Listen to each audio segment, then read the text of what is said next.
It was a quiet Sunday morning in early autumn, in a peaceful suburb on the outskirts of Dalat, Vietnam. The leaves had just begun to turn, casting warm shades of orange and yellow across the garden. Linh, a 27-year-old teacher, was watering her orchids when she heard a desperate, high-pitched squeal. It was faint, but persistent, a cry for help. She followed the sound to the edge of her fence and spotted a tiny creature writhing in panic. A young squirrel had gotten itself horribly stuck between the iron bars of a garden gate, its thin body squeezed painfully through the narrow gap. Its fur was matted, and its eyes wide with terror. The poor animal had injured its leg while trying to escape. Without hesitation, Linh ran to get a pair of gloves and gently worked to free the trembling squirrel, whispering soothing words as it whimpered. Once free, the squirrel was too weak to run. Linh wrapped it in a soft towel and brought it inside. Over the next few weeks, she and her parents nursed it back to health. They fed it a mixture of mashed banana, crushed peanuts, and water from a tiny dropper.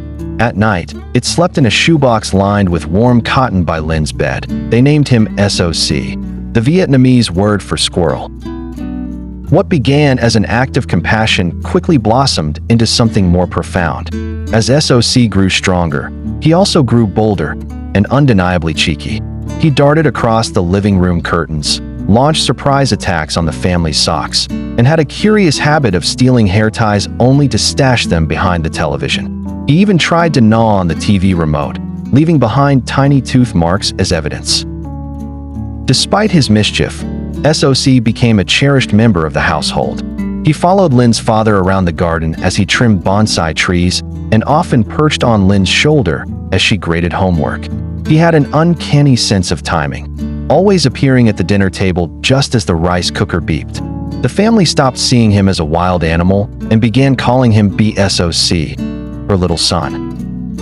One afternoon, Linh took him to the nearby pine forest, thinking he might want to return to nature. But when she set him down gently beneath a tree, he turned around, ran up her leg, and snuggled under her scarf. It was clear, SOC had made his choice. Now, several months later, SOC continues to be part of every family activity.